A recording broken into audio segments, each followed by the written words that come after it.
Bonjour, bonsoir, ça dépend à l'heure que vous nous suivez. Déjà, je vous dis shalom chez vous, que la paix de l'Éternel, de notre Seigneur Jésus-Christ soit avec vous. Je vous salue par le précieux nom de notre Seigneur Jésus-Christ. C'est votre chaîne déjà, Badinani Esta TV, en compagnie de votre servante, humble servante, Maman Esther Ngoï Badinani. Euh, je je vous souhaite le bienvenu dans notre plateau des Entre Isha. Déjà, comme vous voyez, je ne suis pas seule. Je suis en compagnie de notre pasteur Eric Sabi. Il est pasteur d'une grande église ici. Il est le représentant légal de l'église sanctuaire évangélique du Christ. Alors, nous sommes là devant vous parce qu'il y a beaucoup de choses que nous devons parler déjà. Je vous remercie vraiment infiniment de votre assistance, de votre contribution, que dirais-je encore, de votre support, de votre support. Vous nous suivez de partout. Je constate qu'il y a beaucoup de gens qui nous suivent. Vraiment, je vous dis merci. Que le bon Dieu puisse vous bénir à propos de cela. Mais je veux aussi inviter à ceux qui sont nouveaux sur notre page, sur notre chaîne YouTube, Badinani Esta TV, de vous abonner. Si vous constatez bien, quand vous entrez dans votre YouTube, vous allez voir plutôt, il y a quelque part, c'est inscrit en rouge. Si vous êtes anglophone, it's written that subscribe. So I'm inviting you to subscribe to our channel YouTube Badinani Esta TV. Et si vous êtes francophone, vous pouvez voir qu'il y a quelque part là, c'est écrit de s'abonner. Donc, vous pouvez vous abonner et vous cliquez sur le cloche, vous pouvez recevoir toutes les notifications de notre chaîne Badinani Esta TV. Je vous dis déjà bonjour chez vous et shalom. Déjà, je vous présente, je ne suis pas seule comme j'avais dit. Je suis avec notre pasteur. Il n'est pas présenté pour ceux qui ont été avec nous dans l'émission précédente, mais pour ceux qui sont nouveaux sur la chaîne, il s'appelle pasteur Eric Sabi Milton. Il est pasteur d'une grande église ici à Cape Town. Il est marié, il est père de 3 enfants, comme il avait dit la fois passée. Je salue déjà notre maman, la charmante maman Espérance Sabi, là où vous êtes, que Dieu vous bénisse. Sinon, bonsoir papa, bonjour papa. Bonsoir, Maman Esther.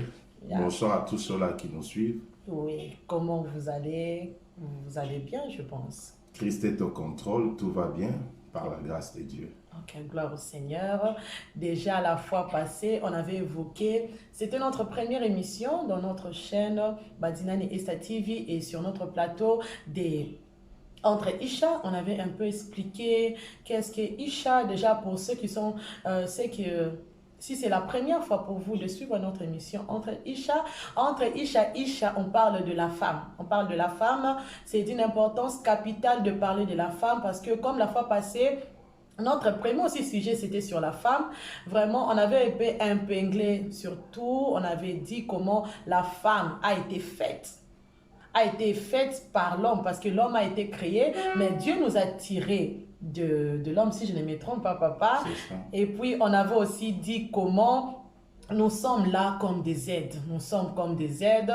Et puis, on avait vraiment épinglé beaucoup de choses, comment la femme doit se comporter. Et on avait aussi souligné, c'est aussi partie de l'une de mes questions, parce qu'il y a aussi un de nos abonnés qui est vraiment attentionné, qui nous suit vraiment de près. Cette partie qu'on avait épinglée, qu'on avait dit que la femme est un être faible et que l'homme doit être patient avec elle, doit supporter, doit montrer tout son amour. Mais par rapport à cet abonné, il avait dit non, comment vous pouvez nous appeler faibles?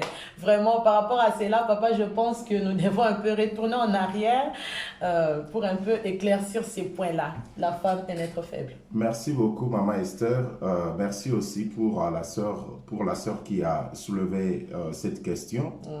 Je crois que c'est tellement normal de poser la question lorsqu'on n'a pas assez d'informations, mais je vais préférer à répondre à la lumière de la parole de Dieu parce que le monde peut parler de la femme, l'homme peut parler de la femme, mais nous devons parler de la femme dans la pensée initiale de Dieu. Vraiment. Donc, qui est la femme selon Dieu? Comment est-ce que la Bible définit la femme? Je crois que la Bible doit nous aider à comprendre la femme et le rôle de la femme. Parce que la Bible est la parole de Dieu. La parole est la pensée de Dieu. La parole est une pensée qui est exprimée. Cette pensée qui était cachée, Dieu a voulu aider les hommes à comprendre son plan merveilleux. C'est ce qui a fait assez que Dieu a parlé pour que l'homme ne soit pas dans l'ignorance. Nous lisons la parole de Dieu dans la première épître de Pierre, chapitre 3, verset 7. Amen. Il est écrit: vous de même, Marie, vivez chacun avec votre femme en reconnaissant que les femmes sont des êtres plus faibles. Honorez les femmes comme co-héritières de la grâce de la vie, afin que rien ne fasse obstacle à votre prière. Ça, c'est la parole de Dieu.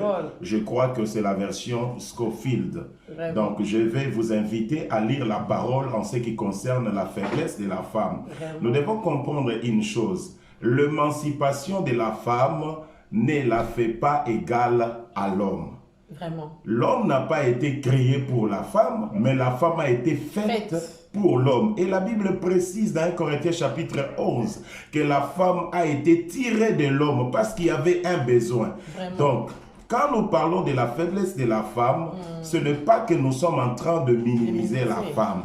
Nous avions dit que la femme est le plus beau cadeau que Dieu a donné à l'homme. Et je dirais encore plus loin, à toute l'humanité. Donc, celle qui fait la fierté de l'homme, c'est la femme. Mais la Bible reconnaît qu'elle est faible par rapport d'abord à la création. Donc, nous devons comprendre la parole de Dieu. La femme peut avoir des capacités que l'homme possède. La femme peut faire aussi ce que l'homme fait. C'est normal. Mais cela ne fait pas de la femme égale à l'homme. C'est très important. Oui, papa, comme vous avez dit, moi, vraiment, je me dis, vraiment, c'est pas un débat. Hein, vraiment, il y avait tellement beaucoup de bonnes choses qu'on avait parlé, mais c'est aussi normal que vous puissiez un peu vous sentir un peu tiqué ou bien vous voulez comprendre. Quand on parle de la faiblesse de la femme, comme papa a dit, vraiment, la Bible est claire, parce que nous ne pouvons pas ajouter ou bien un peu chérir le mot non. La parole de Dieu, c'est les oui et les amen. Le problème avec nous, par rapport à cela, je pense qu'avec le terme qu'on nous amène, émancipation de la femme, égalité, ça nous fait un peu perdre la tête. Mais ici, la faiblesse, vraiment, mesdames, ce n'est pas nous sous-estimer, mais nous devons reconnaître cela, parce que c'est même Dieu. Comme on avait dit la fois passée, même vu aussi par rapport à notre morphologie.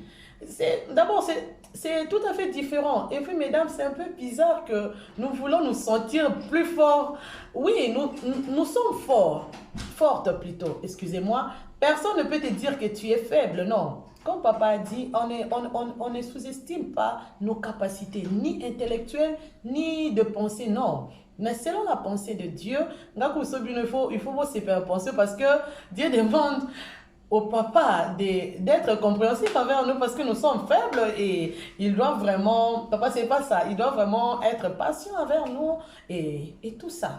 Je crois que le plus grand problème, c'est beaucoup plus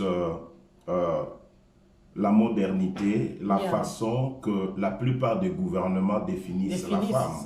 Où on cherche à donner beaucoup plus le pouvoir à la femme qu'à l'homme. Mais je pense que c'est une pensée qui n'est pas biblique. La femme a une importance capitale dans la vie de l'homme, ainsi dans son environnement. Mais la Bible reconnaît sa faiblesse. Donc, quand nous parlons de la faiblesse de la femme, nous ne sous-estimons pas la femme, mais nous ne faisons que dire ce qui est écrit dans la parole de Dieu. Vous savez, tout un chacun de nous peut définir quelque chose, mais la plus bonne définition, c'est la définition de Dieu. C'est ce que Dieu parle à propos de quelque chose. Parce que ce que Dieu parle, c'est cela la pensée authentique. Et c'est ce que nous sommes appelés à comprendre. Oui, papa, par rapport à cela, je sais que ce n'est pas notre sujet, mais je vais un peu épingler quelque chose que vous avez parlé juste maintenant. Vous avez dit que par rapport à la modernité, le pouvoir en place maintenant veut donner plus de pouvoir à la femme par rapport à l'homme. Bon, ma question est que peut-être par rapport à comment aussi on nous traitait auparavant, hein, parce qu'il y avait aussi même des tribus, il y a des endroits que les femmes ne pouvaient même pas étudier, donc, que la femme était juste faite pour le mariage et on était un peu marginalisés, un peu vraiment mise à part. Ne pensez-vous pas que c'est par rapport à cela que le gouvernement veut un peu Bon, moi, je nous mettre pense un que peu là? le gouvernement, je dirais mondial, ne peut pas chercher à changer la pensée des dieux. Mhm, S'ils ont peut-être des intentions machiavéliques, je peux comprendre. mhm, Et la faiblesse de la femme ne fait pas assez que la femme soit marginalisée. Quand vous lisez dans la parole de Dieu, mhm, le jour où Sarah a insisté à Abraham de chasser sa servante mhm, parce qu'elle commençait à se mécomporter, mhm. le Seigneur a dit à Abraham, Écoute, obéis obéis, à la voix de ta femme. vraiment. Cela sous-entend que la femme avait déjà une grande responsabilité dans Dans le le, foyer. yeah. Donc, moi, je ne dis pas aux hommes de Mhm. minimiser Minimiser, leurs femmes, non. marginaliser. Je ne Mhm. dis pas aussi aux hommes de marginaliser les femmes, Ouais. non. Mhm. Je suis en train d'insister que la femme possède aussi les qualités Qualité. importantes qui peuvent aider le monde à se Yeah. développer, même le développement du foyer. Cela est très, C'est très très important. important.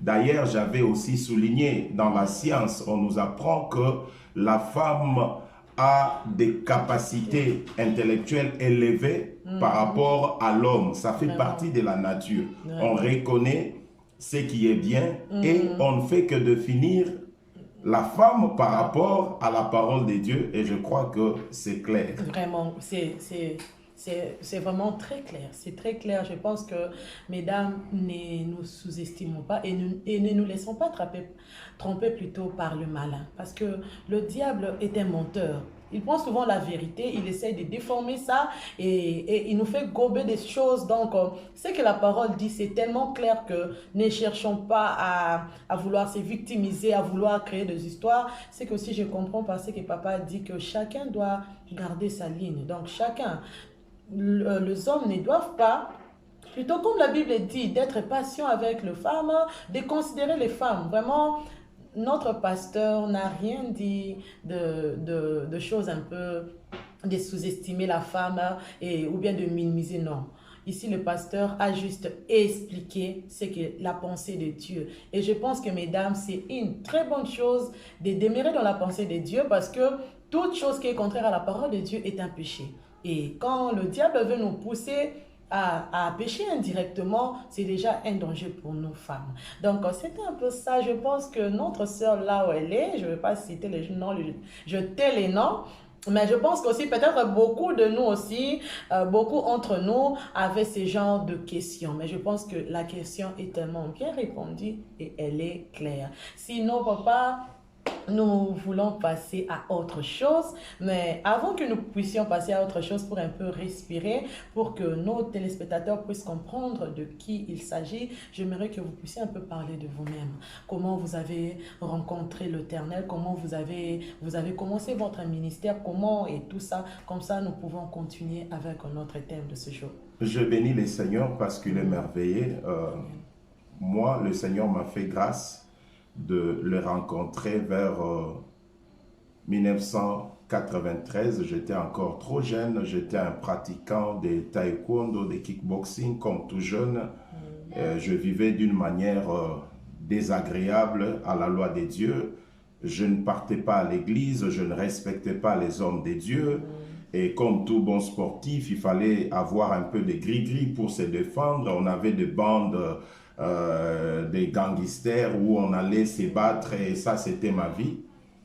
Et un jour, comme j'avais un peu de gris-gris à la maison, je me suis rendu chez mon oncle paternel qui était président délégué général à cette époque-là de la Société nationale de chemin de fer d'Isaïr. Alors, sa femme priait, moi je ne priais pas, mais quand j'ai grandissé, du fait que de temps à autre on se rendait dans des églises, on voyait comment est-ce que Dieu était en train de révéler des choses qui étaient cachées. Alors, j'avais peur le jour où elle est venue m'informer qu'on devait avoir une veillée de prière à la maison. J'étais un enfant intelligent, un enfant qui était aussi apprécié dans la famille, mais ce que je faisais dans le noir, personne ne savait. Alors, je suis allé moi-même dans ma chambre, j'ai pris le pentacle et ici les histoires qui m'ont été données pour ma protection et je les ai déchirées. Alors, à partir de ce moment-là, j'ai eu de fortes fièvres et j'ai eu vraiment des céphalées, j'ai eu de maux de tête atroces. Le lendemain, je suis allé à l'hôpital, il y avait une ordonnance qui m'a été administrée, j'ai acheté le médicament, j'ai pris le médicament, mais rien ne s'est passé. Alors, comme il y avait à cette époque-là un frère, c'est le frère Dodo qui était l'interprète de Dr Pacheco. À cette époque-là, il le priait dans la salle d'ISO. Il venait de temps à autre à la maison pour nous assister dans la prière. Quand il est venu, tellement que je ne me sentais pas bien, c'est alors qu'il a été informé de la situation. Il m'a appelé. Je suis allé le voir et il m'a posé la question, est-ce que tu crois en Jésus-Christ? Je lui ai dit non. Non, vraiment. Il m'a posé la deuxième question, est-ce que tu sais que Jésus-Christ t'aime et il a un plan merveilleux pour ta vie? Je lui ai dit, je l'ignore. Il me dit, ce que je te dis, c'est la pensée de Dieu. Aujourd'hui, c'est ton jour et maintenant, c'est ton temps. Il faut que tu te décides à donner ta vie au Seigneur et le Seigneur a besoin de t'utiliser et de transformer ta vie, de te donner la nouvelle nature. Wow. Alors j'ai été vraiment convaincu de petites paroles, des simples paroles qui étaient sorties de sa bouche mais qui étaient puissantes. Vraiment. Et voyant aussi l'état que je me trouvais, donc je m'étais senti dans l'obligation de croire et d'accepter. Il m'a aidé à confesser le Seigneur Jésus selon qu'il est écrit, si tu confesses le Seigneur de ta bouche et si tu crois dans ton cœur que le Seigneur l'a ressuscité d'entre les morts, tu seras sauvé. Et j'ai cru au Seigneur Jésus-Christ, je l'ai accepté ce jour-là comme mon Seigneur et mon Sauveur. Vraiment. Selon qu'il est écrit dans Jean chapitre 1er verset 12, à tous ceux qui l'ont reçu, à ceux qui croient en son nom, il leur a donné le pouvoir de devenir enfants de Dieu. Donc quand on parle de devenir, cela sous-entend ce qu'il n'était pas autrefois.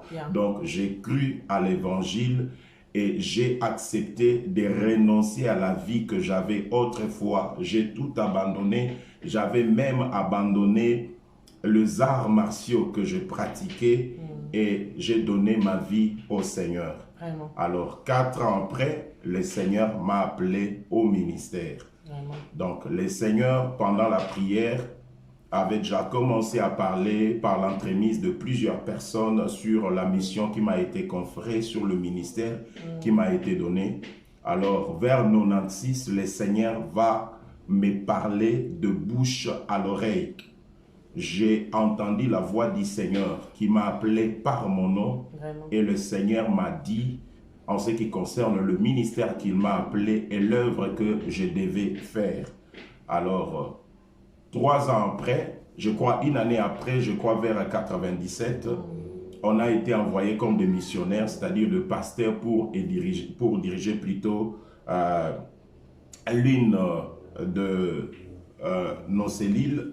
Et puis, 3 ans après, on a été consacré comme pasteur. Donc, depuis ce temps-là jusqu'à aujourd'hui. Et moi, j'ai trouvé une grâce particulière venant de Dieu. Depuis le jour où j'ai cru, jusqu'à aujourd'hui, je n'ai jamais vu des gens venir me faire le suivi. C'est-à-dire que Dieu m'a aidé à comprendre beaucoup de choses. De vous-même. J'ai aimé Dieu. Et je me suis complètement attaché à Dieu. Vraiment, gloire au Seigneur. Donc, le Seigneur continue à manifester sa grâce dans ma vie. Amen. Je l'ai dit, ce n'est pas à cause de ma force, mais c'est son amour qui a été manifesté à mon égard. Et je ne cesse de témoigner cet amour de Dieu à mon égard. Et je suis vraiment très reconnaissant de ce que Dieu a fait de moi. Je ne sais pas avec la vie que j'avais, Maman Esther, Vraiment, si ce n'était pas l'Éternel, l'Éternel. peut-être je ne serais pas en vie. Non, non, Si je vraiment. vis aujourd'hui, c'est grâce à grâce Dieu. à Dieu. Vraiment, c'est vraiment un bref témoignage. Je pense qu'on va vraiment faire aussi 2 émissions comme ça. Parce que pourquoi je le dis, nous sommes des témoins. Un témoin doit témoigner. Il est écrit que nous sommes créés pour servir à la louange de la gloire de son nom. Donc, nous devons témoigner parce que ces genres de témoignages, imaginez, papa, si Jésus n'était pas là. Imaginez si cet amour intense, parce que comme la parole, je ne m'aimerais pas toujours se pencher dans ça, même dans la réalité. Qui peut vouloir vraiment que Moutazane Moutoumabé, quelqu'un qui n'a, souvent même dans des familles, hein, quand on découvre que Moutazane Moutoumabé, tout le monde lui pousse. Oui. On te Vraiment met à l'écart. Mais vous voyez que ce n'est que Jésus qui peut faire ça. Jésus n'a pas entendu que tu puisses te convertir, de lui connaître, comme seulement la parole nous dit. Mais alors que nous étions encore pécheurs, Christ est venu mourir à cause de nous. C'est un témoignage que Maman Esther, vous savez que Dieu nous aime d'un amour infini. Amen. Là où l'amour des hommes se limite, c'est là où l'amour de Dieu commence. Alléluia. Donc, moi, je l'ai dit que Dieu m'a suivi pendant que j'étais en train de patauger dans la boue. Pendant que personne ne pouvait même pas m'accorder la deuxième chance que je devais un jour changer ma vie. Mais c'est Dieu-là m'a aidé, c'est Dieu-là m'a lavé, c'est Dieu-là m'a transformé. Amen. Et à tel point que j'étais devenu une référence pour la jeunesse de mon quartier, pour la jeunesse ou tous les jeunes même, je dirais, de ma famille, parce que le Seigneur a transformé ma vie. La Bible dit que lorsqu'on se rencontre avec le Seigneur, sa vie ne demeure plus la même. Dieu a totalement changé ma vie. Et aujourd'hui, je suis fier de ce que Dieu a fait de moi. Vraiment. Et si ce n'était pas Dieu, j'allais peut-être devenir un bandit.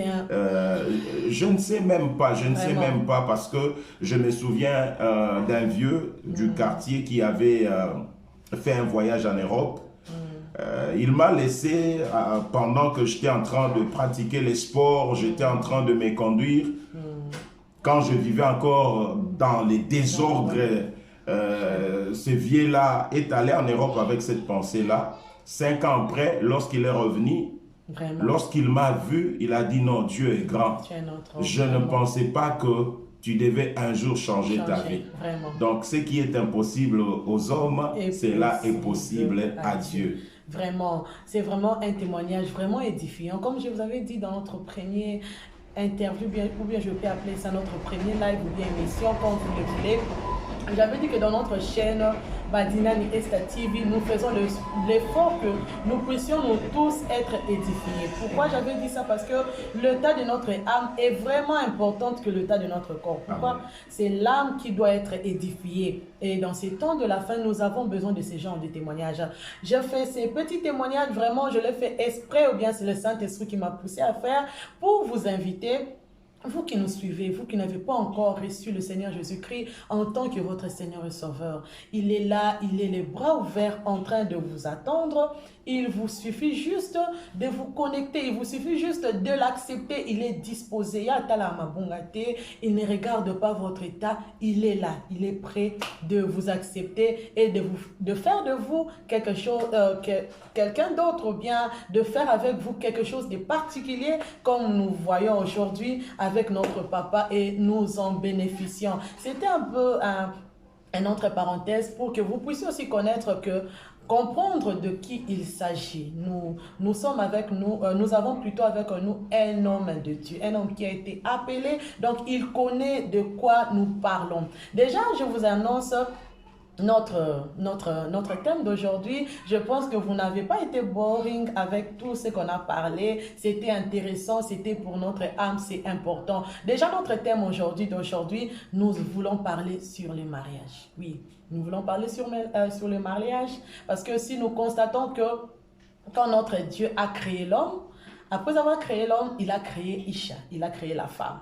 Mais il ne s'est pas limité là, la femme a été créée déjà pour le mariage. Papa, c'est un peu ça si nous comprenons. La femme a été déjà créée pour le mariage en créant Ève Ève était déjà destinée au mariage. Mais c'était même cela la pensée de Dieu, parce que l'homme était dans la solitude. La Bible dit qu'il n'y avait pas d'être semblable. L'homme n'avait pas qui parler, l'homme n'avait pas qui pouvait être à ses côtés. Donc l'homme avait le pouvoir sur tout ce que Dieu avait créé, mais sauf qu'il vivait dans la solitude. Vraiment. Et Dieu qui avait l'intention d'enlever l'homme dans cet état qu'il se trouvait, c'est par cette pensée que Dieu a eu à faire la femme pour que l'homme quitte la solitude. Vraiment. Déjà, devons-nous comprendre que la réponse de la solitude, c'est le mariage. Oui, nécessairement, la réponse de la solitude, c'est le mariage. Mais il y a aussi une réalité. Il y a ceux-là qui sont mariés, mais qui demeurent toujours solitaires. Oh, vraiment, nous devons en parler.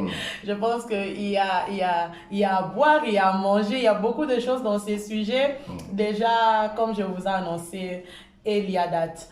Notre sujet d'aujourd'hui, nous allons parler sur le mariage. Pour ne pas un peu jumper dans des histoires, nous voulons commencer vraiment au début. Papa, le mariage, c'est quoi pour vous? Bien, selon la parole de Dieu. Ok. Je vais préférer que nous puissions parler de mariage à la lumière de la parole de Dieu parce que le mariage est une institution divine. Le mariage ne vient pas des hommes. Je sais qu'il y a des dictionnaires qui définissent le mariage et cela dépend aussi des contextes de pays. Mais moi, j'aimerais parler de mariage à la lumière de la parole de Dieu.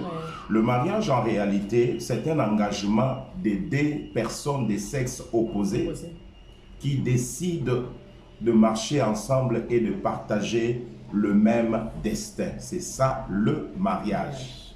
Vraiment. Nous comprenons déjà que le mariage, déjà comme papa a dit dès le début, c'est une institution divine. Donc quand on parle d'institution, on voit tout ça. On voit quelqu'un qui est en train de gérer cela. Parce que donc c'est quelqu'un qui a formé sa chose. On a créé là qu'on a une institution qu'il doit gérer cela. Et déjà par là, je comprends que papa, si vous pouvez me compléter par là, l'institution et qui est l'instituteur de ces mariages, comme vous avez dit? Et quand nous parlons du mariage comme l'institution divine, c'est-à-dire que c'est Dieu qui est l'auteur du mariage. Donc on ne peut pas parler de mariage sans pour autant se référer à Dieu. Vraiment, c'est déjà clair, hein? Je n'aimerais pas qu'on puisse jumper parce que ce sont des sujets comme ça un peu sensibles que nous devons en parler vu que le mariage est la base de l'humanité. Ça a commencé par là. Et je me dis souvent, je me suis toujours dit, mais nous ne devons pas arriver à aujourd'hui, aux réalités d'aujourd'hui. Donc, par là, je parle d'Adam et Ève. Ils n'avaient pas eu ces genres de chances qu'on a aujourd'hui de parler sur des sujets comme ça, d'être informés, qu'est-ce que le mariage, que devriez-vous faire. Donc, quand papa dit que non, là, je peux d'abord compléter. Ok, papa, si vous pouvez compléter. Parce que si vous dites qu'il n'était pas informé, qui est celui qui avait motivé à Adam de faire ce poème lorsque la femme lui a été présentée? C'est Dieu. Donc, ils étaient informés. Donc, vous comprenez que l'amour, je dirais, érotique, s'est trouvé déjà dans l'homme. Vraiment. Donc, quand nous parlons aussi du mariage, nous comprenons que c'est comme si l'homme sentait déjà cette vide-là en lui. L'homme voulait avoir aussi quelqu'un à ses côtés. Vraiment, et pour la première fois, l'homme va voir la femme. L'homme va voir un être qui lui est semblable.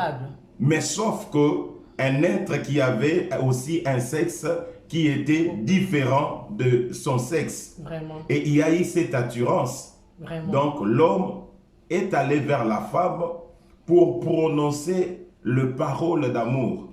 Voilà pourquoi il faudrait comprendre que l'homme le plus romantique de tous les temps, c'est Adam. Hein? Le romantisme vient d'Adam. Aujourd'hui, même si nous les hommes, nous apprenons comment prononcer de belles mots, prononcer de belles paroles devant nos femmes, c'est parce que nous imitons notre grand-père. Notre grand-père. Hein? Donc, cela est naturel. Vraiment, vraiment, cela est naturel. Merci, papa, de nous avoir un peu corrigé à cela. Nous avons vraiment esprit, parce que parfois, nous pensons que notre Dieu est tikotaka, tcheka batoué. Non. Nous comprenons que Dieu a réveillé à Adam ces sentiments-là d'aimer sa femme avec toutes les romances possibles. Déjà par là, nous comprenons que être chrétien n'exclut pas la romance. Déjà par là, nous comprenons que d'où nous venons, Adam déjà avait ça. Là, c'était un entre parenthèses. Et j'aimerais aussi épingler quelque chose. Quand papa vous avez dit que les mariages étaient un engagement ou bien une union plutôt entre deux sexes opposés. C'est vraiment très clair à propos de ça.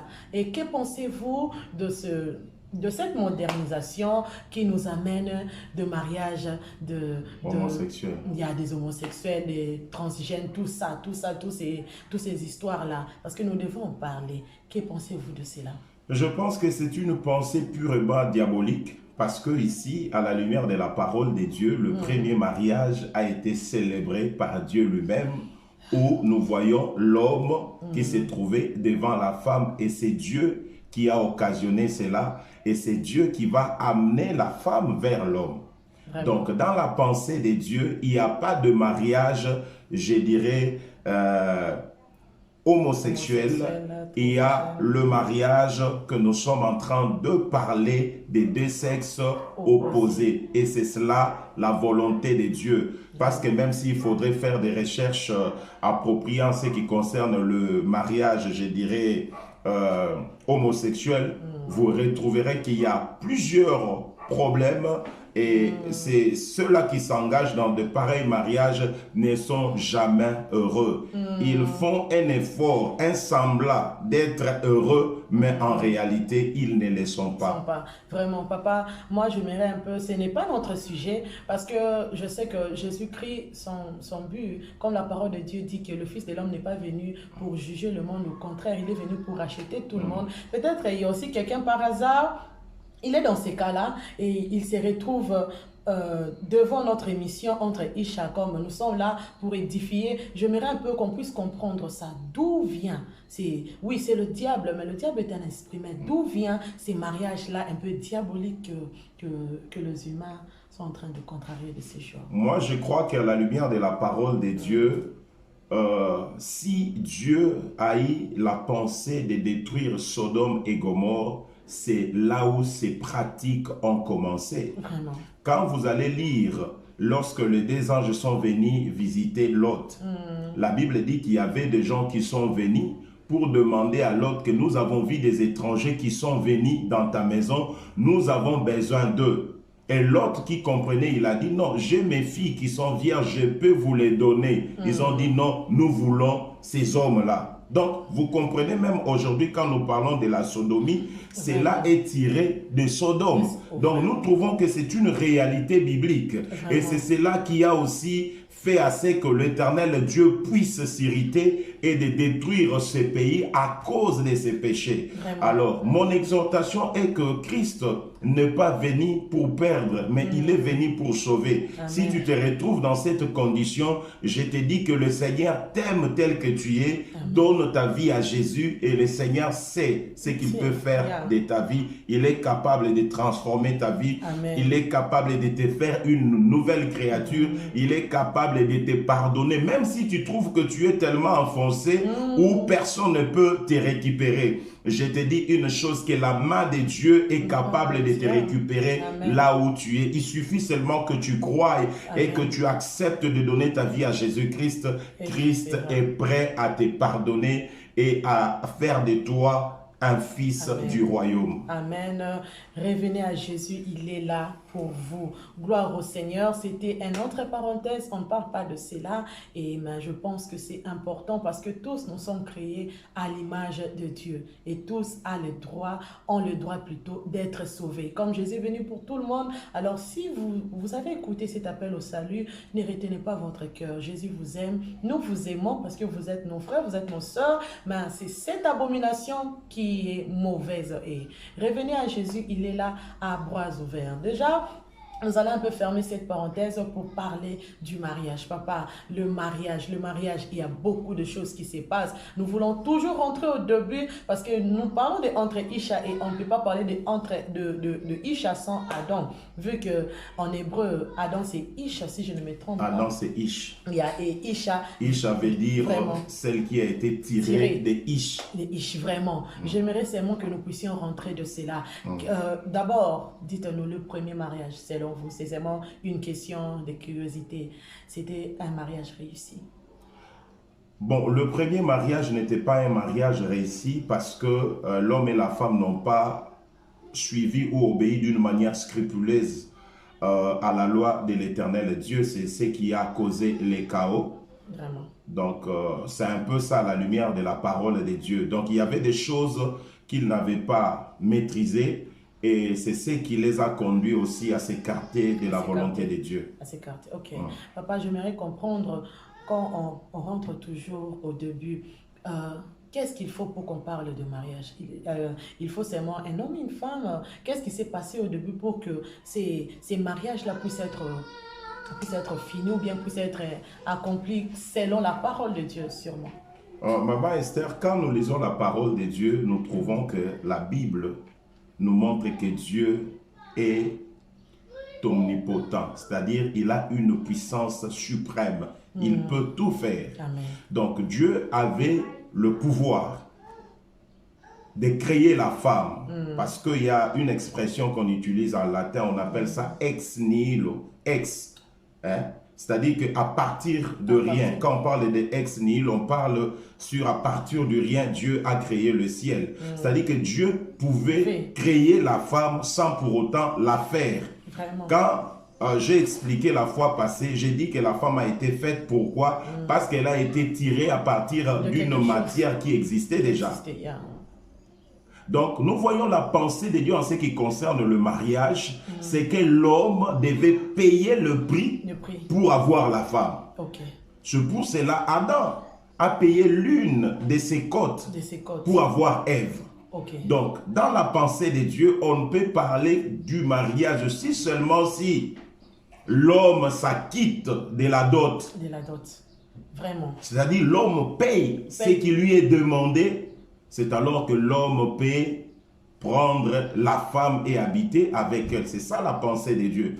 On ne peut pas parler de mariage malgré les lois de certains pays qui disent déjà que quand vous habitez ensemble avec la femme plus de 6 mois, vous êtes déjà de mariés. Ça, ce sont les abracadabrants. Ce sont des pensées tout à fait, je dirais, humaines. Mais la pensée de Dieu, il faut payer la dot pour avoir la femme. C'est alors que Dieu peut considérer cette relation-là comme une relation maritale. Vraiment, que Dieu soit loué pour cela parce qu'il y a tellement de choses vraiment de partout. Au pays, à l'étranger, partout, il y a des gens qui comme le pasteur a dit, il a dit que selon les lois de pays et même de certaines familles, hein, nous constatons qu'il y a des familles déjà, quand vous prenez leur fille, ils disent, ok, Bovan dit déjà, vous pouvez laisser, il ne s'occupe pas de la dot. Pouvons-nous comprendre par là que c'est déjà un péché? Parce que tout ce qui est contraire à la parole de Dieu, c'est... Non, là, nous devons comprendre. On ne peut pas parler seulement de mariage lorsqu'il y a une somme colossale qui est demandée à l'homme de verser. La famille peut demander même une chose à titre symbolique. C'est le mariage. C'est-à-dire que dès que vous vous acquittez de ce que la famille a demandé, peu importe la valeur de ce qui a été demandé, c'est déjà le mariage. Vraiment. Papa, vous êtes même si on vous demande l'aiguille, quand vous prenez l'aiguille, vous donnez l'aiguille, c'est déjà. C'est ça la dot. Donc, dans la parole de Dieu, nous ne trouvons pas d'une manière systématique les dots qui doivent être peut-être versés pour avoir la femme. Mais nous trouvons que tout peut être symbolique et tout dépend aussi de la famille. Il y a peut-être des familles aisées qui n'ont pas besoin d'argent, mais qui veulent seulement que leur fille soit honorée. Elles peuvent demander quelque chose qui peut sembler être trop minime, mais pour celle-ci, c'est un moyen par lequel l'homme doit honorer sa femme. Et c'est ce qui est plus important. Vraiment, papa, c'est vraiment une bonne chose vu que vous êtes porté aussi un peu dans notre next question. Je glorifie Dieu parce qu'il y a aujourd'hui beaucoup de chaos. Nous voyons même dans notre pays tellement que c'était de trop. Il y a même un politicien, nous ne sommes pas politiques, nous sommes apolitiques, mais nous voyons qu'ils ont pu même fixer la dot. Donc déjà par là, pouvons-nous comprendre que la dot n'est qu'un symbole? Nécessairement, parce que pour le parent, je crois que tout parent doit avoir le plaisir de marier sa fille. Et c'est un honneur d'abord. Et je ne sais pas quelle est la dot ou le montant qu'on peut demander en vue de récompenser toutes les dépenses qu'on a eu à faire depuis que l'enfant était né. Je pense que c'est impossible. C'est-à-dire qu'on fait cela où on demande la dot pour d'abord voir si l'homme sera capable de prendre sa femme en charge. C'est ce qui est plus important. C'est aussi dans l'intention de responsabiliser l'homme. Parce que si on prenait la femme, on la donnait gratuitement, peut-être l'homme ne saura pas prendre soin de celle-ci. Ben, si l'homme travaille, si l'homme va suer pour trouver l'argent, envie de verser la dot dans l'intention d'honorer sa femme, l'homme nécessairement aura aussi la possibilité de protéger sa femme, de nourrir sa femme, de veiller aussi à sa vie ici sur la terre. Vraiment. Déjà c'est une très bonne réponse et vous nous suivez de partout. Je pense que c'est un peu un sujet vraiment de tiraillement parce que nous comprenons qu'aujourd'hui, les mariages est interprété. Il y a même des femmes qui se fâchent. Il y a des femmes qui se disent non, bon, mon balingaï, ou bien il y a de tout ça qui crée un peu de discorde. Mais par là, nous comprenons que c'est juste un symbole. Et Dieu aussi, en nous créant, il a tout fait pour que Adam a vous tapé par Yadot Naï. Pour que vous puissiez comprendre que le mariage n'est pas juste Yakato Vanda, mais ce n'est pas aussi un commerce. Ce n'est pas aussi des rendements de compte que non, ma fille n'attend ici. Non, non, non, non, non. C'est impossible. On ne doit pas aussi demander la dot selon, je dirais, les études faites. C'est ça. Parce que vous pouvez avoir une fille qui est très bien éduquée, qui a fait ses études approfondies, qui a terminé l'université, mais qui n'est pas peut-être une très bonne femme. Vous voyez? Donc, les études peuvent toujours apporter quelque chose dans le mariage. Mais ce qui est plus important, plus que les études, c'est aussi le comportement de la femme, savoir aussi jouer son rôle comme femme. Cela est très important. Vraiment. Parce qu'aujourd'hui, si vous demandez une somme colossale à l'homme qui vient prendre en mariage votre fille, pourquoi? Parce que votre fille a étudié, mais peut-être votre fille a des lacunes, elle ne s'est pas préparée, elle ne s'est pas repassée, elle n'est pas respectueuse, elle a beaucoup de problèmes, elle ne sait pas bien se comporter. Vous ne trouvez pas que ça ne cadre pas? Vraiment. Moi, je pense que nous devons changer notre optique en ce qui concerne le mariage, et ça va vraiment beaucoup nous aider. Vraiment, c'est vraiment pitoyable vu que aujourd'hui le monde a changé, mais je vous en supplie. Il y a des papas qui me suivaient, il y a des mamans, il y a vraiment toute une famille. Je sais que même nous aussi les femmes, il y a le jeune fille qui se prépare pour le mariage. Nous devons comprendre ce que nous sommes en train de dire. Que le Saint-Esprit nous aide à comprendre. Le mariage n'est pas un commerce. Le mariage n'est pas concurrence comme le pasteur a dit que non. Ce n'est pas aussi vu que parce que ma fille a étudié. Ce qui compte, c'est que nous restons dans la pensée de Dieu. C'est pour cela, aujourd'hui, nous voyons qu'il y a beaucoup d'Yagatovanda. Il y a beaucoup, même, vous voyez même la femme, on demande toi à mon mari, il y a beaucoup des abus qui se font et c'est suite aussi à ce que les familles font par rapport à tout cela. Je ne sais pas, papa, si vous avez quelque chose à ajouter. Non, c'est ce que je voulais dire. Il y a aussi ce qu'on appelle ces sursauts d'orgueil pour certaines femmes. Parce que la dot a été versée selon ce qui a été demandé à l'homme. Peut-être l'homme avait la possibilité l'homme n'a pas hésité de verser la dot parce qu'il avait la possibilité et il vient honorer sa femme, par exemple avec 6 000 ou 7 000 dollars. Et lorsque celle-ci se rencontre à une autre femme qui a été peut-être mariée à 300 ou à 500 dollars, elle va commencer à sous-estimer celle-ci. Pourquoi? Parce que moi, on m'a épousé avec une somme colossale. C'est qu'on t'a épousé avec une somme qui est bagatelle, une somme dérisoire. Léger, non. Vraiment. La dot est dot. Peu importe ce qui est demandé, c'est toujours la dot. Vraiment. Donc, ce qui fait la valeur, ce n'est pas ce qui est donné, mais ce qui est d'abord demandé. Donc, vous pouvez aller dans une famille qui vous demande peut-être quelque chose à titre symbolique.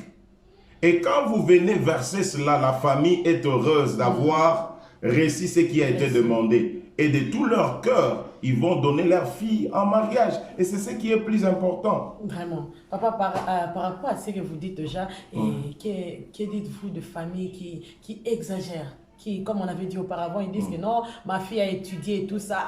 Ok, bon, ils exagèrent. Et ce qui fait aussi beaucoup d'abus dans mon colo. Il y a beaucoup de choses qui se font. Il y a des hommes qui, ok, il fait de son mieux à Bali, moi, et il honore. La femme devient déjà toute une chose dans la belle femme ou bien dans le cœur de son mari. Que pensez-vous de tout cela? J'aimerais que vous puissiez un peu... Je vais d'abord commencer, si je parlais de la dot, parce que dans la plupart des cas, quand vous remarquez, au lieu de donner la liste de la dot, ils écrivent facture. On parle d'une facture lorsque vous vendez quelque chose. Vraiment. Donc, vendez-vous votre fille ou vous la donnez en mariage? Vraiment. Ce sont des questions que vous devez vous poser. Vraiment. Et c'est très important. Et si, par exemple, vous donnez votre fille en mariage, vous demandez la dot. La dot doit être quelque chose, j'ai dit, de symbolique. Il faudrait aussi tenir compte de ce que l'homme qui vient prendre votre fille en mariage fait comme activité. Il gagne combien?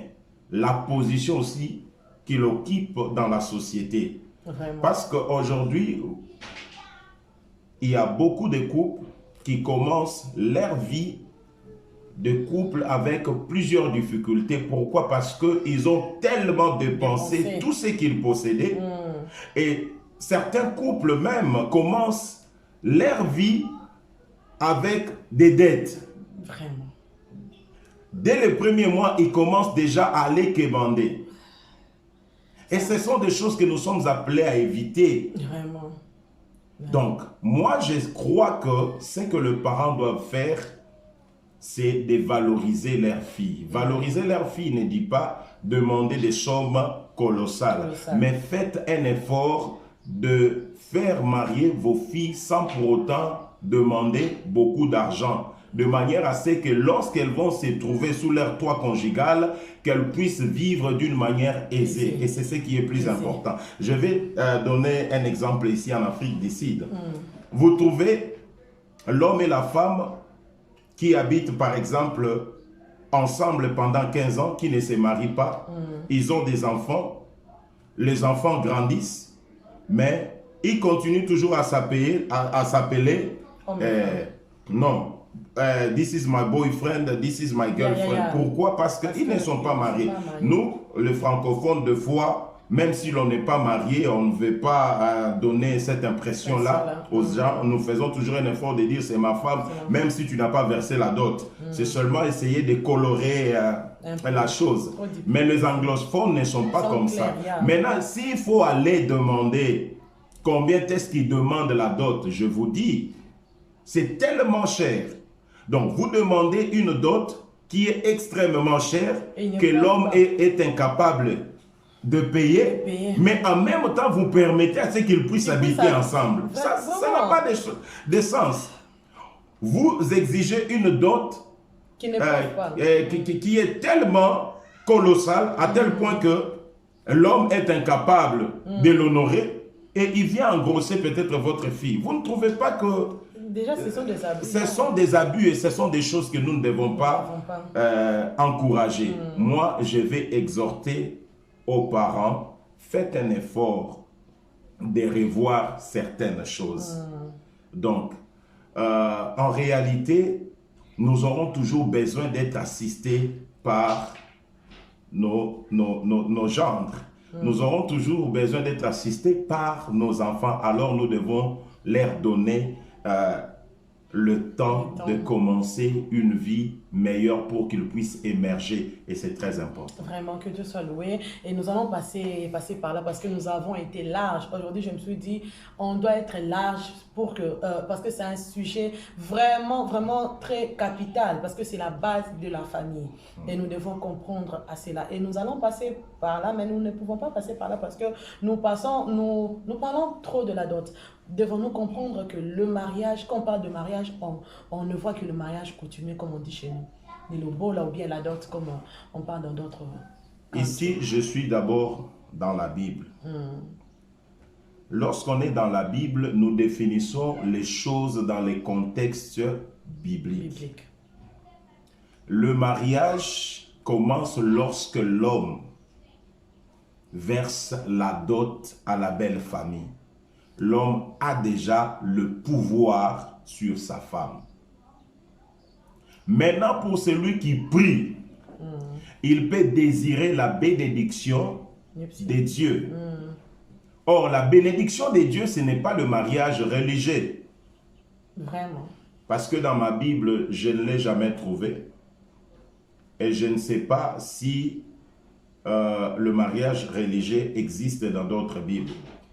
Mais dans cette Bible, je ne l'ai jamais trouvé. Mais papa, là vraiment, acceptez que vous nous compliquez un peu parce que qui devons nous comprendre par là parce qu'il y a des églises, il y a partout on parle de ça, que non, ils se sont mariés religieusement.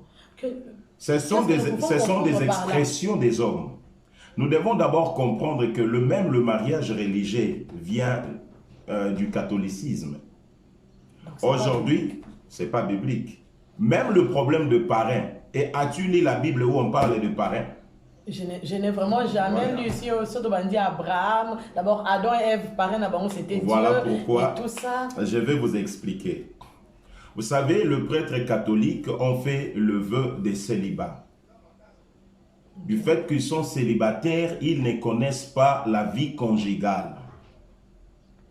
Ils ont décidé de prendre ou de former des gens qui sont mariés pour aider les jeunes couples dans ce qui concerne la vie conjugale. Parce que eux, ils n'en connaissent pas. Okay. C'est partant de cela. Partant de cela. Ok. Et puis aujourd'hui, quand même nous disons que nous avons quitté le catholicisme, moi aussi des fois je porte mon alliance de foi. Mais je ne suis pas trop collé à ça. Si je vais, je porte. Si je ne vais pas, je ne porte pas. Enfin, ça, c'est vraiment un sujet. Mais je dis, est-ce que cela est biblique? Cela est biblique. Mais non, papa, moi je vais comprendre par là. Vraiment, il faut...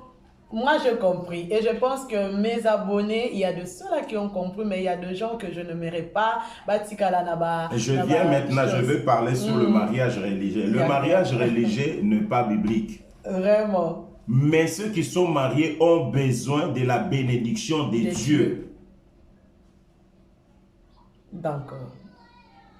Cela sous-entend que l'homme de Dieu a reçu le pouvoir de bénir. Il peut bénir le marié dans son bureau. Il peut bénir le marié dans l'église. Il peut bénir le marié partout.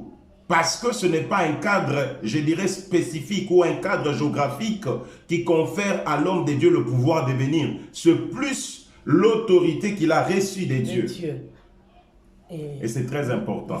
Et dans ces cas-là, l'homme de Dieu peut être invité à la maison. Il vient bénir le marié. Ça ne pose pas de problème. Et papa, par rapport à cela, acceptez que j'ajoute quelque chose. Et le non, moi je viens d'abord sur le port de cette robe blanche. Le port de Est-ce que c'est biblique? Non, ce n'est pas écrit, mais on a trouvé ça. C'est pour cela que j'ai dit ceci. Quand c'est quelque chose qui est mondaine, il ne faut pas faire de cela comme le principe divin. C'est facultatif. On peut ou on ne peut pas. On ne peut pas. Waouh. Waouh, waouh, waouh. Donc, ceux-là qui ont la possibilité, ils peuvent. Ils peuvent. S'ils veulent. Parce que quelqu'un peut avoir la possibilité, mais il ne veut pas. Il ne veut pas de ça. Parce qu'il ne trouve pas de soubassement biblique en ce qui concerne ce qu'il veut faire. Vraiment. Je ne sais pas si vous comprenez. Vraiment. Papa, moi je comprends vraiment. Mais c'est très clair. J'attendrai les questions et je serai disponible à répondre à n'importe quel moment. Je vais répondre aux questions. Moi, je reste dans la Bible. Parole, Mais c'est que j'explique seulement que l'homme de Dieu a le pouvoir de devenir le marié de manière à ce que le marié puisse commencer leur vie conjugale avec la bénédiction qui vient des dieux. Parce qu'il y a des femmes, lorsqu'ils ne portent pas ces voiles-là, c'est comme si elles se sentent, c'est comme si elles ne sont pas mariées.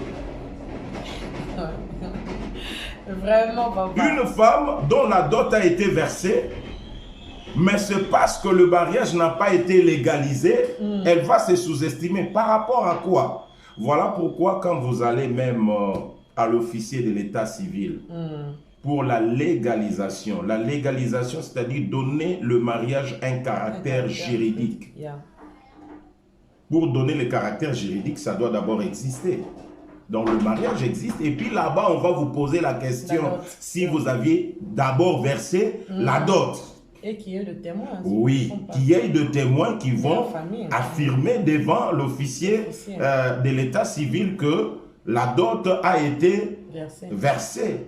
Et partant de cela, l'officier de l'état civil a le pouvoir de légaliser, de donner un caractère juridique. C'est-à-dire qu'ils ne marient pas, mais ils font quoi? Ils viennent légaliser.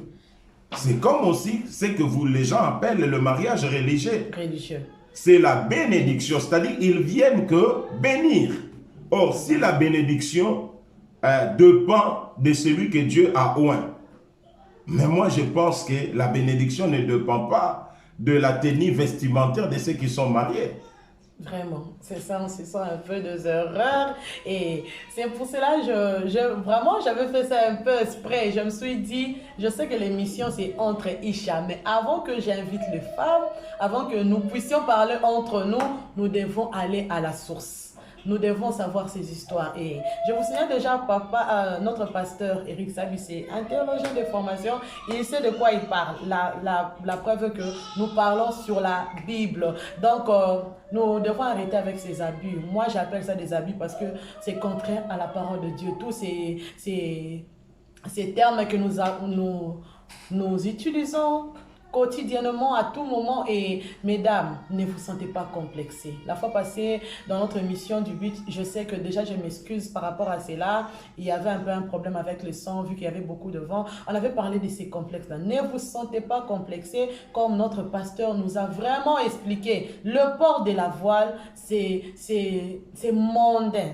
Et ça, dans la Bible était. C'est nous les humains, ça vient du catholicisme, comme pasteur a expliqué, et même l'alliance. Hein? Mais moi, je posais la question à la plupart des pasteurs, ceux-là qui se sont convertis vers les années, je dirais, 76, quelque chose de comme ça. Ceux-là qui étaient dans ce qu'on appelait autrefois le groupe de prière, quand on s'est marié, on n'avait pas besoin de voiles. On ne portait pas les alliances. Ce sont des choses que les églises charismatiques résistaient. Vraiment. Et aujourd'hui, nous commençons à nous conformer à cela. Vraiment. Bon, je pense que à la lumière de la parole de Dieu, cela ne corrobore pas. Mais nous devons comprendre quelle est la volonté de Dieu dans toutes ces choses. Oui. Je connais un frère serviteur de Dieu qui avait déjà versé sa dot, où la belle famille a exigé ce que vous appelez le mariage religieux. L'homme avait déjà sa maison qui était très bien équipée. Alors, comme la dot a été déjà versée, la femme venait déjà régulièrement. Et il s'est fait que la femme s'est retrouvée grosse. Cet homme a été suspendu de son église. Et nous, on a été parmi ceux-là qui étaient appelés pour trancher les problèmes. Et moi, mon avis a été d'abord contesté, mais quand j'ai commencé à donner mon argumentaire, c'est alors que beaucoup ont compris. J'ai dit, ok, est-ce que pensez-vous que l'homme doit avoir le pouvoir sur le corps de la femme lorsque seulement ils vont faire ce que vous appelez le mariage religieux? Ils disent oui. Est-ce que vous pouvez me montrer cela à la lumière de la parole? Vraiment. Je posais la question, est-ce que l'homme avait tout versé? Ils ont dit oui. Mais comment vous allez empêcher à l'homme d'avoir l'autorité sur sa femme? C'est ce que Isaac a fait. Quand Eliezer a amené sa femme, la Bible dit que Isaac a pris sa femme. Vraiment. Et c'est ça la parole. Papa, je sais que cette émission, nous sommes suivis de partout et notre sujet, je sais qu'il y aura des parties 2. Je suis sûre, vu que nous ne sommes pas en live, il y a beaucoup de questions. Et moi, ma question, il y a la question par rapport à ce que vous avez dit. Nous comprenons aussi que Dieu a donné aussi aux humains l'intelligence. À Paul, il a dit, Paul a dit par rapport au ministère, c'est aussi bien d'ajouter la connaissance. Et par rapport à ce que vous avez donné l'exemple là, et si par rapport à l'endroit que le pasteur était ou bien l'homme de Dieu était, c'était obligatoire que tu ne peux pas prendre ta femme sans que vous puissiez passer par la bénédiction nuptiale. C'est un peu, comment je peux dire, ne pas honorer Dieu, ne pas honorer tous ces principes-là. Est-ce que ces principes-là, c'est par rapport aux églises maintenant, c'est par rapport aux mariés? Parce que les mariés aussi peuvent aussi dire que non. Peut-être aussi nous comprenons que Bissopé Batou. Pourquoi pas juste après la dot, vous dites que nous nous arrêtons là? Ok. Moi, je crois que le plus grand problème, c'est beaucoup plus l'explication qui n'est pas suffisamment donnée à ceux qui se marient. Vous voyez? Je me souviens qu'on avait même des grandes sœurs qui ont été épousées, je dirais, coutumièrement. Mais vers ces années-là, la famille faisait quoi? Que non, comme vous avez déjà versé la dot, donc on n'a plus de place à garder votre femme. Prenez-la. C'est à l'homme maintenant de décider là où il devait mettre sa femme. Soit dans sa famille, soit il pouvait demander à la belle famille de continuer à garder la femme. Il va se préparer pour venir la récupérer. Il y avait aussi des hommes qui prenaient déjà leur femme et ils allaient avec. Et ça, c'est clair. Vraiment. Et ça, c'est clair. Alors, ce qui est d'abord important, nous devons comprendre que dans nos églises, nous avons des statuts et des règlements d'ordre intérieur. Mais que cela ne puisse pas avoir l'autorité sur la Bible. Amen. Ça peut régler certaines choses. Mais en ce qui concerne le mariage, nous devons rester dans la Bible. Si par exemple l'homme a dit que je laisse ma femme et je vais me préparer pour la bénédiction nuptiale, là, ça devient une autre chose. Au cas où on aurait trouvé la femme engrossée, on peut infliger la punition à l'homme de ne pas avoir respecté sa parole ou la parole prononcée devant soit l'église, devant les hommes de Dieu. Vraiment.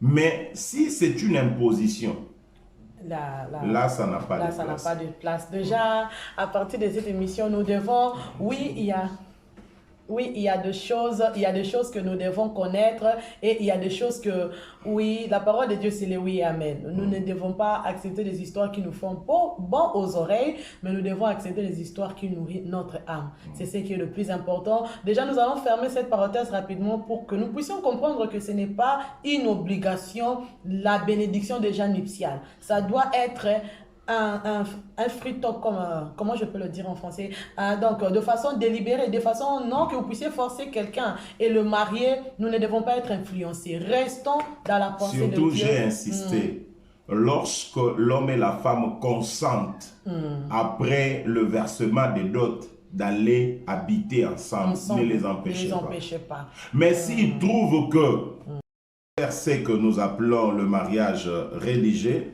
tant mieux. Vraiment. Mais je conseille aussi même à ceux-là qui ont versé leur dot. Même si vous décidez à prendre votre femme pour habiter avec elle, ne commencez pas cette vie conjugale sans la bénédiction de Dieu. Cherchez l'homme de Dieu pour qu'il bénisse votre vie conjugale et que vous puissiez entrer avec la bénédiction de Dieu. C'est ce qui est plus important. Donc, quand ici je parle de la bénédiction, je ne fais pas allusion au port du voile. Là, l'homme de Dieu peut bénir le marié vous pouvez accepter, partout. vous ne pouvez pas, c'est comme... Oui, c'est comme ici aussi, en Afrique du Sud, il y avait un moment où il y avait des pasteurs dont l'État a conféré un certain pouvoir de légaliser le mariage. Donc, ils avaient le pouvoir de le faire même dans... Comment vous appelez ça, les beaches en français, c'est quoi? Vous appelez ça dans... soit dans le beach, dans la plage. Dans la plage, vous pouvez faire ça partout. Vous voyez? Donc, pourquoi? Parce que lui, il a reçu de l'État cette autorité. Et d'ailleurs, c'est un cours que j'avais déjà commencé à faire, sauf que j'ai connu un peu de difficultés du fait que la loi était un tout petit peu modifiée. Donc, quand vous terminez ces cours-là, et puis l'État va vous donner le pouvoir de légaliser le mariage. Avant de faire cela, vous prenez le dossier, vous envoyez d'abord dans l'officier de l'État civil pour voir d'abord l'identité de ces deux personnes qui veulent légaliser leur mariage. Et après cela, ils vont vous donner leur consentement pour que vous puissiez le faire. Donc, je crois que c'est clair. Vraiment, c'est vraiment tellement clair. Vous nous suivez de partout. Vous nous suivez de Kinshasa. Je vous salue. Mbote, la Vinonioso, Wawozolanda Biso. Vraiment, ici à Cape Town, I'm greeting you in the name of Jesus.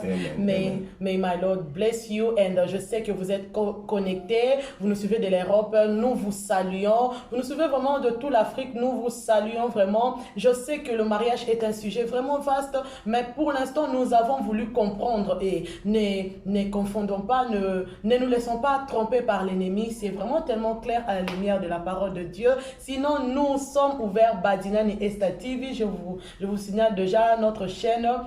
Le nom c'est Badinani Esta TV. Si vous n'êtes pas abonné, je vous invite de vous abonner. Oh, j'ai oublié, il y a aussi les gens qui nous suivent de l'Amérique. Déjà, je vous salue. Hello, everywhere that you are. Ezalawa, Pina Canada, je vous salue. Déjà, je pense que nous devons un peu terminer la partie d'aujourd'hui parce que nous ne voulons pas partir vite en besogne.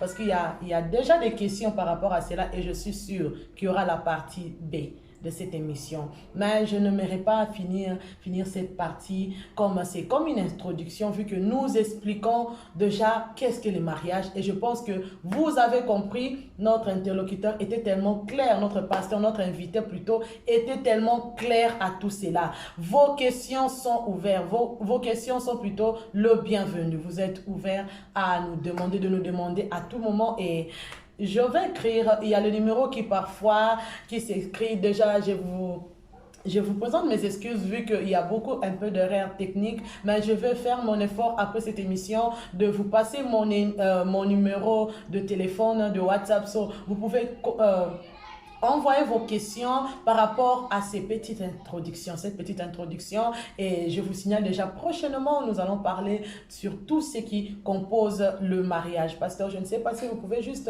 nous donner un peu parce que moi j'aimerais que nous puissions parler, oui nous parlons à tout le monde, que la femme puisse connaître un peu ce qui est important pour lui. Déjà quand l'homme marie sa femme, qu'est-ce que l'homme s'attend de tout cela? Bon, la première des choses, lorsque l'homme marie sa femme, l'homme veut d'abord quitter la solitude. Donc, l'homme doit avoir quelqu'un à ses côtés qui fait assez que sa journée puisse être agréable. Lorsque l'homme prend la femme en mariage, l'homme s'attend à une obéissance prompte et voulue de la part de celle-ci. Lorsque l'homme prend la femme, l'honneur en versant la dot, l'homme s'attend à une femme qui viendra l'aider à corriger ses erreurs. Lorsque l'homme se marie, l'homme veut à ce qu'il soit complet. Comprenez que dans la pensée de Dieu d'après Genèse chapitre 2, quand Dieu avait créé Adam, il y avait déjà Ève qui spirituellement se trouvait déjà dans Adam. C'est-à-dire que pendant tout le temps que Adam marchait, il était à moitié. Voilà pourquoi il s'est exclamé le jour où il a vu Ève. Qu'est-ce qu'il dit? Parce qu'elle a été tirée de l'homme. Donc, quand l'homme se marie, il devient un homme complet. Parce que sa partie qui traînait ailleurs fera quoi? Reviendra pour compléter l'autre partie que l'homme détenait. Et c'est ce qui est vraiment plus important. Donc, il y a beaucoup de choses que l'homme s'attend à recevoir de la part de sa femme. Et déjà, papa, comme vous avez, je sais que vous avez aussi fait mention de ça, j'aimerais aussi vraiment d'une façon clairement comprendre qu'est-ce que Dieu s'attend de la femme.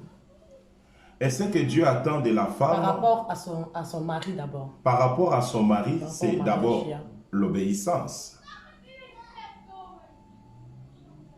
Donc, la femme, comme je l'ai dit autrefois, est le plus précieux don que Dieu a donné à l'homme. La femme doit amener la paix, la joie, la tranquillité, la stabilité. Elle amène tout.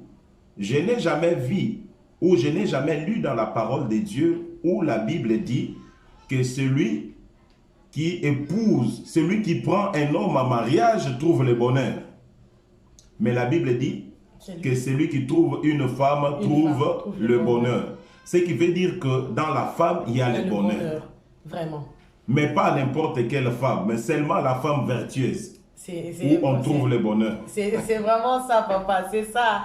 Vraiment, nous basculons, nous atterrissons. C'était tellement merveilleux. Mais ce que papa a dit, nous ne pouvons pas faire passer ça. Nous comprenons que par rapport au sujet qu'on avait vu la fois passée, Dieu a mis en nous. Donc, toute femme, comme papa avait dit, est vertueuse. Ce n'est pas que comme il y a de gens qui tordent. Non.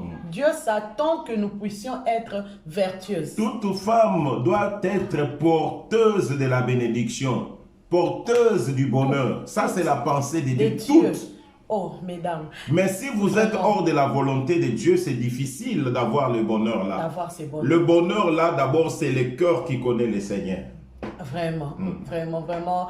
C'est tellement succulent tout ça. Il y a vraiment la parole de Dieu et tout ce dont on a besoin.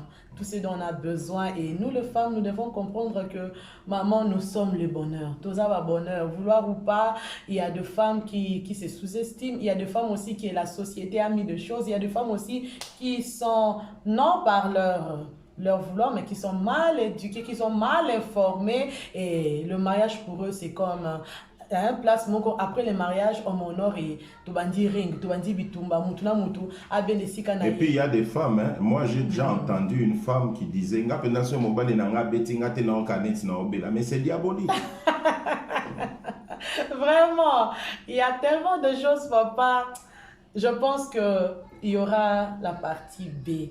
Déjà, pour aujourd'hui, je pense que par rapport à ce que papa a épinglé, nous retenons, déjà, je ne veux pas dire le rôle de la femme, c'est quoi? Non, par rapport à ce que papa a épinglé, si vous suivez correctement, nous trouvons tout là. Nous trouvons de devoirs, nous trouvons tout. Mais je pense que prochainement, il y aura encore la partie B de ce que nous devons aussi, papa, si je ne me trompe pas, parler à propos de mariage, vu qu'il y a beaucoup de choses et je ne vais pas tirer un peu que ça soit... Parce que quand c'est long, ça devient boring. Déjà, papa, si vous pouvez conclure par rapport au sujet d'aujourd'hui, le mariage et tout ce que vous pouvez dire concernant cela. Je crois que nous avons passé des très bons moments, mais j'aimerais dire ceci.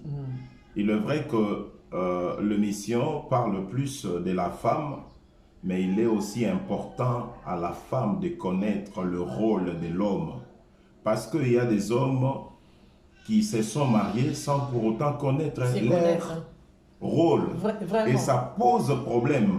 Parce que dans le couple, chacun de nous a un rôle à jouer. La femme peut s'acquitter de ses devoirs, mais si l'homme ne connaît pas ses devoirs, le couple sera toujours en faillite. C'est pourquoi nous allons aussi 2 fois parler des hommes. Non pas seulement, comment dirais-je, non pas seulement le mission fera ce que nous puissions commencer aussi à nous atteler beaucoup plus aux problèmes des hommes, mais nous voulons que les femmes connaissent aussi le rôle des hommes. Et des hommes là qui ne connaissent pas leur rôle, leurs femmes aussi peuvent les aider à comprendre. Parce que cette émission est dédiée aux femmes. Sinon, papa, sentez-vous à l'aise, vu qu'il y a aussi beaucoup de papas qui nous suivent. Je sais qu'il y a un papa, la fois passée, c'est mon oncle, il m'a dit, mais tu ne parles que de femmes, Nick, tu ne parles que de femmes, nous aussi. Quand papa épinglait ça, je pense que c'est une bonne opportunité, vu que la femme doit aussi connaître qu'est-ce que mon homme doit faire, on peut marcher ensemble. Si vous pouvez aussi un peu nous parler à propos de ça, qu'est-ce qu'un homme doit faire par rapport à sa femme au mariage? L'homme est d'abord appelé à assurer une vie heureuse à sa femme et à ses enfants. L'homme a une lourde responsabilité au sein du foyer.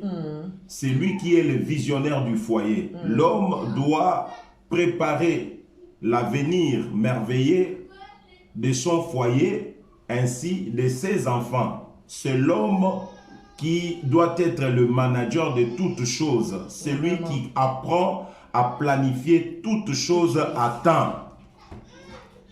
Donc l'homme a plusieurs responsabilités, je crois. On doit consacrer toute une émission pour parler de la responsabilité de l'homme au sein du mariage. Il est vrai que nous parlons beaucoup plus de la femme, c'est comme si les hommes sont parfaits ou les hommes n'ont pas des rôles à jouer. Non, ils ont des rôles aussi à jouer au sein du mariage. Vraiment, papa, déjà je vous dis merci beaucoup d'avoir répondu à notre invitation d'aujourd'hui et merci pour toutes ces précieuses choses que vous nous avez informées pour aujourd'hui. Merci beaucoup. Ok, merci. Merci aussi pour cette opportunité qui nous a été offerte de parler de la part de Dieu. Je crois que ça, c'est la mission que nous avons reçue de Dieu, d'être des instruments par lesquels Dieu communique sa volonté. Que Dieu vous bénisse aussi, qu'il vous accompagne dans ce que vous êtes en train de faire. L'intention est d'édifier les autres, l'intention est d'aider beaucoup, parce que la Bible dit, vers le temps de la fin, la connaissance d'un plus grand nombre augmentera.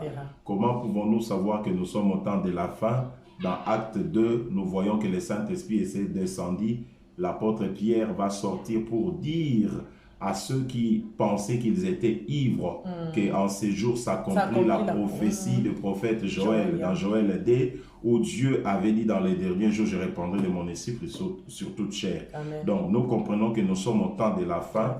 Ce genre de mission, je crois que ce sont des émissions vraiment éducatives qui doivent illuminer notre chemin, notre marche avec le Seigneur. Que Dieu vous bénisse. Amen, papa. Nous recevons la bénédiction. Déjà, vous nous suivez de partout. Je sais que vous êtes connectés, Déjà, je salue plutôt tout le membre de l'Église Sanctuaire du Christ. Merci beaucoup. Je sais que vous êtes connectés et vraiment, je salue toute ma famille Déjà, on parle du mariage, je ne peux pas passer à cela sans saluer mon tendre époux. Mon mari, il s'appelle Den Ngoïmboui. Je te salue là où tu es avec tous nos enfants. Vraiment beaucoup de bisous et que Dieu puisse vous bénir. Je salue tout le monde, tous ceux qui nous suivent, tous les couples qui sont connectés, je vous salue. Je ne pourrais pas citer tout le nom, c'est pour cela que je dis seulement je salue tout le monde.